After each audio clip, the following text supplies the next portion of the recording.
हरे Krishna. Morning जपा session में आने के लिए सभी भक्तों का बहुत बहुत धन्यवाद। आज का शिला प्रभुपाद जी का कोट है 1970 Los Angeles. We may discover so many defending instruments or weapons, but there is no defense from the cruel hands of death. However, you may be advanced in manufacturing so many nice things, you cannot manufacture anything that can save you from death or from disease or from old age. इसका हिंदी में अनुवाद है, हम कितने भी अस्त्र शस्त्रों की खोज क्यों ना कर लें, किंतु मृत्यु के क्रूर हाथों से अपनी रक्षा नहीं कर सकते। विभिन्न वस्तुओं के निर्माण में आपने कितनी भी प्रगति क्यों ना कर ली हो, आप ऐसा कुछ नहीं बना सकते जो आपको मृत्यु, बीमारी या वृद्धावस्था से रक्षा करे। हरे कृष्णा प्रभु जी, दंडवत प्रणाम।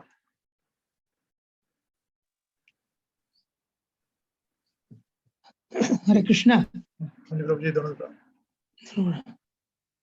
इस कोट में श्री प्रभुपाद हमारी मूलभूत समस्याएं हैं, एब्सोल्यूट प्रॉब्लम्स, उनके बारे में बता रहे हैं। मूलभूत प्रॉब्लम वो है जो जिसे हर किसी को सामना करना पड़ता है, कॉमन टू ऑल, लेकिन उन्हें कोई नहीं चाहता, लेकिन हर किसी को nobody can avoid them. Common to all, nobody wants them, but nobody can avoid them. जन्म, मृत्यु, जरा, व्याधि। श्री प्रभुपाद इन चारों प्रॉब्लम्स के बारे में अनेकों बार बताते हैं ताकि हम इस चीज को समझें कि हम यहाँ मृत्यु, बीमारी और बुढ़ापा, इनसे बच नहीं सकते। सारे कष्टदायक हैं। मृत्यु को टाला नहीं जा सकता, मृत्यु को सुधारा जा सकता है। मॉडर्न टाइम्स की बात लें, पुराने युगों की बात लें, अनेकों बड़े बड़े व्यक्ति हुए हैं जिन्हें हर प्रकार की सुरक्षा उपलब्ध थी, लेकिन अचानक उन्हें मृत्यु का सामना करना पड़ा। जॉन एफ कैनेडी 1960s में वो अमेरिका के प्रेसिडेंट थे। अमेरिका सारी दुनिया का सबसे अधिक शक्तिशाली राष्ट्र है और वहाँ का जो प्रेसिडेंट है वो का सबसे अधिक शक्तिशाली व्यक्ति है। उसकी सुरक्षा में सारी मिलिट्री, सारी पुलिस, सारे अस्त्र शस्त्र सब तैयार हैं उसकी सुरक्षा करने के। लेकिन जॉन एफ कैनेडी को एक साधारण से व्यक्ति ने गोली मारकर उनकी हत्या कर दी। जितने भी उपकरण है, जैसे प्रभुपाद जी बताते हैं, जितने भी सोफिस्टिकेटेड उपकरण हम अस्त्र शस्त्र ईजाद कर ले, मृत्यु से नहीं बचा सकते। इसी प्रकार श्रीमती इंदिरा गांधी भारत की प्रधानमंत्री थी, वो उनकी भी सुरक्षा में सब कुछ उपलब्ध था, लेकिन उन्हीं के एक सुरक्षा कर्मचारी ने उनकी हत्या कर दी। तो इस सच को हमें समझना चाहिए कि मृत्यु कभी भी किसी को भी आ सकती। और पुराने समय में हिरण्यकशिपु अमर बनना चाहता था। ब्रह्मा जी ने कहा अमर तो कोई नहीं है, मैं अभी नहीं। फिर उसने अपनी बुद्धि लगाई, ऐसे ऐसे वरदान मांगे कि न मैं दिन में मरूं, न रात में मरूं, न घर के अंदर मरूं, न बाहर मरूं, न अस्त्र से मरूं, न शस्त्र से मरूं, न ब्रह्मा जी की सृष्टि में रचित किसी प्राणी से मरूं, न 12 महीनों में से किसी एक महीने में मरूं। लेकिन भगवान नरसिंहदेव आए और सभी वरदानों को पूरा करते हुए उसकी हत्या की। कंस, उसे पता लगा कि देवकी का 8वां पुत्र उसकी मृत्यु का कारण बनेगा। उसने देवकी वसुदेव को जेल में बंद कर दिया, उनके 6 पुत्रों की हत्या कर दी। साथ में बलराम जी रोहिणी के घर में ट्रांसफर हो गए, और जब कृष्ण हुए योग माया से सब पहरेदार सो गए और कृष्ण गोकुल चले गए। और जब उसे पता लगा कि उसके मारने वाला कहीं ब्रज में है, प्रतिदिन कंस एक नया असुर भेजता था श्री कृष्ण को मारने के लिए। क्या वो इसमें सफल हो सका? नहीं हो सका।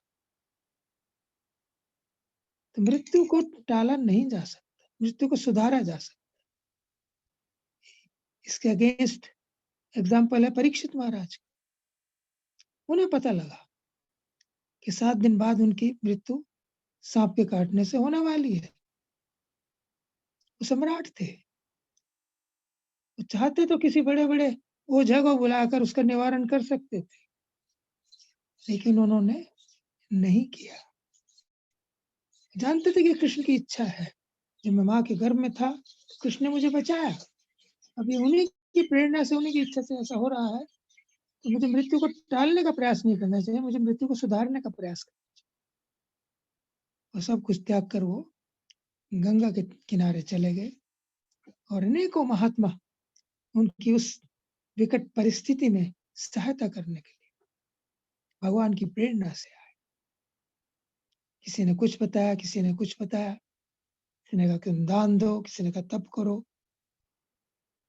परीक्षित मारने का मेरे पास समय नहीं है, 7 दिन केवल है। तो उसी समय भगवान श्री कृष्ण की प्रेरणा से सुखदेव गोस्वामी आए और उन्होंने कहा कि राजन तुम चिंता मत करो, यदि तुम्हें सांप ने काट भी लिया होता और तुम्हारे खून में उसका जहर फैल चुका होता, तुम्हारे मुंह से फेन निकल रहा होता, और मैं उस समय भी आ जाता, तो मुक्ति तो तुम्हें मैं उस समय भी दिला देता। तुम्हारे कान में हरे कृष्ण कृष्ण कृष्ण हरे हरे, हरे राम राम राम हरे हरे, इस महामंत्र को सुनाता तो तुम्हें मुक्ति हो जाती। लेकिन अभी तुम्हारे पास 7 दिन है, तो मैं तुम्हें मुक्ति की स्वामिनी भक्ति प्रदान कर। उन्होंने उन्हें श्रीमद् भागवत की कथा सुनाई। देवताओं को जब पता लगा सुखदेव गोस्वामी कथा सुनाने आ रहे हैं, वो अमृत का कलश लेकर आए और सुखदेव गोस्वामी कहा कि आप इसको अमृत पिला दो और हमें श्रीमद् भागवत की कथा स्वर्ग में चलकर सुनाओ। सुखदेव गोस्वामी ने कहा कि नहीं, अमृत से भी अधिक महत्वपूर्ण है श्रीमद् भागवत की कथा, ये नहीं हो सकता। तो भगवान की भक्ति, भगवान का नाम, ये बहुत महत्वपूर्ण है।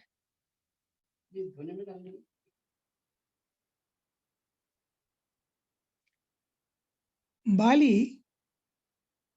सुग्रीव का बड़ा भाई, उसका श्री राम ने वध कर दिया। उसने कहा कि आपने मुझे छिप कर मारा, ये कैसा न्याय है? तो श्री राम ने कहा कि अनुज की वधु, बहन, सुतवधु और पुत्री, ये चारों की चारों के ऊपर जो कुदृष्टि रखता है, इन्हें बुरी नजर से देखता है, उसे मारने में कोई दोष नहीं है। तो बाली कहता कि ठीक है, लेकिन मैंने जब से आपके दर्शन किए हैं, ये कहा गया शास्त्र में कि जब भगवान के दर्शन हो जाते हैं तो उससे सारे पाप नष्ट हो जाते हैं। हिसाब से तो मैं पापी नहीं रहा। भगवान ने कहा कि ठीक है, तुम पापी नहीं हो, तो मैं तुम्हें 1000 साल का जीवन देता हूं। तो बाली ने कहा कि नहीं, कोटि कोटि मुनि यतन कराई, अंत राम मुख आवत नाही। कि बड़े बड़े ऋषि अनेकों यत्न करते हैं, बहुत तपस्या करते हैं, लेकिन अंत समय ये गारंटी नहीं कि उनके मुख में भगवान राम का नाम आए। आप तो मेरे सामने खड़े हैं, समक्ष खड़े हैं, तो मुझे जीवन नहीं चाहिए। तो उसने अपनी मृत्यु को सुधारा, भगवान के दर्शन करते उसने प्राण त्यागे। भीष्म पितामह, उन्हें भी मालूम था कि शिखंडी उनकी मृत्यु का कारण बनेगा, लेकिन उन्होंने मृत्यु से बचने की कोशिश नहीं की, बल्कि जब कौरवों की सेना में कोई विशेष पांडवों की सेना में कोई विशेष क्षति नहीं हो रही, पांचों पांडव जीवित थे, तो अर्जुन तो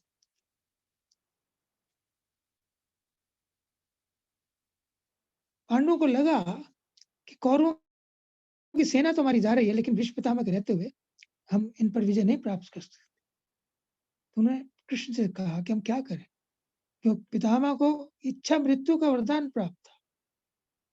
तो श्री कृष्ण ने कहा कि हम पितामह के पास चलते हैं, उनकी मृत्यु का उपाय पूछते हैं। इस तरह का कैरेक्टर था उस समय के लोग। युधिष्ठिर अर्जुन गए, से पूछा, पितामह हमें कहते दुख होता है, लेकिन जब तक आप जीवित हैं हम कौरवों को नहीं हरा सकते। भीष्म पितामह कहा ठीक है। अर्जुन कल अपने रथ पर शिखंडी को लेकर आए, शिखंडी की आड़ में वो लड़े। मैं शिखंडी, क्योंकि वो पिछले जन्म में औरत था, मैं स्त्री के ऊपर बाण नहीं चलाता, तब मुझे गिराया जा सकता है। तो ऐसे ही हुआ।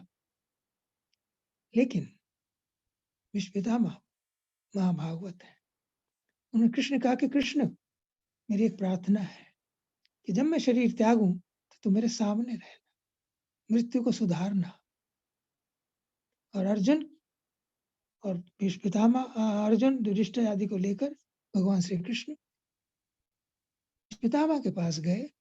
युधिष्ठिर का शोक दूर करने के लिए उन्होंने भीष्म पितामह को यश भी दिया और उनकी वो इच्छा भी पूर्ण की कि मृत्यु के समय में उनके सामने रहूं। इस प्रकार अनेकों उदाहरण में शास्त्र में मिलते हैं कि भक्तों ने मृत्यु को सुधारने का प्रयत्न किया। तो श्रील प्रभुपाद बल देकर लगभग हर प्रवचन में ये कहते हैं कि हमारे जीवन का लक्ष्य जन्म मृत्यु जरा व्याधि, इससे छुटकारा पाना है। एक बार एक मैजिशियन वृंदावन में आया, वो कोई भी चीज गायब कर सकता था। प्रभुपाद जी के शिष्यों ने उसकी बात सुनी, उसको देखा, बड़े प्रभावित हुए। वो प्रभुपाद जी के पास को लेकर आए जादूगर को, मैजिशियन। उसने अपने कर्तव्य दिखाए, कई चीजें गायब कर दी उसने। प्रभुपाद जी ने उसकी सराहना की, बहुत अच्छा। फिर उन्होंने एक प्रश्न पूछा उससे कि क्या तुम जन्म मृत्यु जरा व्याधि इसको गायब कर सकते हो? वो सोच में पड़ गया। उसने कहा नहीं, कहते मैं ये कर सकता हूँ। तो प्रभुपाद जी ने हमें जन्म मृत्यु जरा व्याधि उसको गायब करने का, उससे पार उतरने का साधन बताया है। हरे नाम हरे नाम एव केवलम कलौ कल नास्ते गतिरन्यथा। हरे कृष्ण महामंत्र का हम जप करें, 16 माला जप हमें बताई है प्रभुपाद जी ने।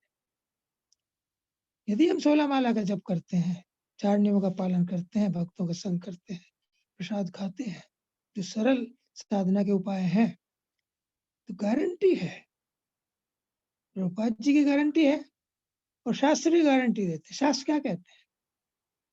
यदि वातादि दोषेण मद भक्ता माम न च स्मरेत अहम स्मरामि मद भक्ता नयामि परम गति। यदि काफ कफ वात और पित्त दोषों के कारण कोई मेरा भक्त अंत समय में मुझे याद नहीं कर पाता, कॉमा में हो जाता है, उसका मन विचलित हो जाता है, कॉन्शियसनेस काम नहीं करती, यदि बात आदि दोषेण मद भक्ता न मैं स्मृत, यदि अंतकाल में मुझे स्मृत नहीं करता, तब अहम स्मरामि मद भक्ता, मैं अपने भक्त को याद करता हूँ, नयामि परम गति, और उसको परम गति प्रदान करता हूँ। उसको अपने धाम में ले जाता हूँ।